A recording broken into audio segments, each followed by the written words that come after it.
October 10th marks the 109th birthday of the Republic of China. This video shows the National Day celebration. 一度双十国庆即将登场，回顾过去一年，不管是台湾防疫成绩、经济成长、外交关系，都表现亮眼。对于未来，民众也期许台湾可以更好。现阶段，两岸当务之急是本于相互尊重、善意理解的态度，共同讨论和平相处之道，共存之道。只有北京当局有心化解对立，改善两岸关系，在符合对等尊严的原则下，我们愿意共同促成有意义的对话。这就是台湾人民的主张，也是朝野政党的共识。 President Tai said, as long as the Beijing authorities are willing to resolve antagonisms and improve cross-strait relations, while parity and dignity are maintained, we are willing to work together to facilitate meaningful dialogue.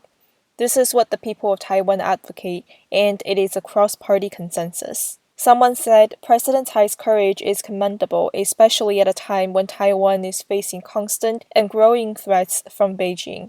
Even with such a speech, CCP's mouthpiece People's Daily did not publish the original text for the public to read.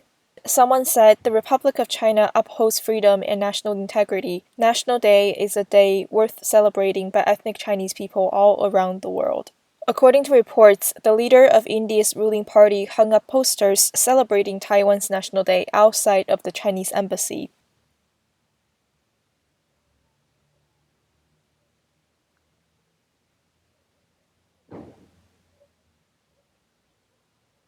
Previously, the Chinese embassy had threatened the Indian media not to report on the occasion. Someone said, but instead, in India, mainstream media published Taiwan's National Day advertisements. Indian TV stations also published featured reports on Taiwan, but as a result, they were warned by the Chinese embassy in India to not violate the One China policy. But Beijing's actions angered Indian media as well as the general public and helped promote Taiwan. Someone said the morale of the Chinese troops on the Sino-Indian border is very unstable and a mutiny might break out. Therefore, Beijing is preparing to make a propaganda film to stabilize their morale. It was said that this is what a People's Liberation Army officer said at a dinner table. Someone said, because of distrust towards superiors, a mutiny may indeed break out. It may also be a way that brings about China's reform in the future. Someone recalled on June 4th, the army was also not monolithic. There were soldiers who refused to execute Beijing's order. Someone said it would be difficult for a military mutiny to break out because the CCP has established a party branch in the military, which implies that party members will inform the central leadership whenever so-called abnormal activities appear. Beijing has been desperately conscripting troops across the nation. It was said that its campaign has actually gone well. 全国广大适龄青年参军报国热情持续高涨，应征报名人数突破300万。 The propaganda video said the enthusiasm of a large number of young people across the nation to join the army and serve the country continues to rise. The number of applicants has exceeded 3 million. Someone estimated an army of 3 million would require a huge military expenditure. With the current financial situation, Beijing might begin to exploit China's small and medium-sized enterprises. In this article, state media praised Hitler and said Hitler lifted Germany out of poverty less than 3 years after it took power.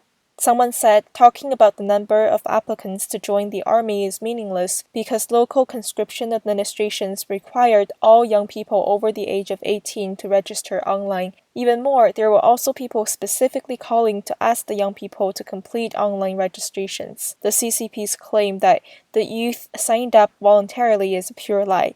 Someone said the Chinese military is mainly used to deal with ordinary Chinese people. Someone said, in fact, a PLA soldier may not even get screen cream.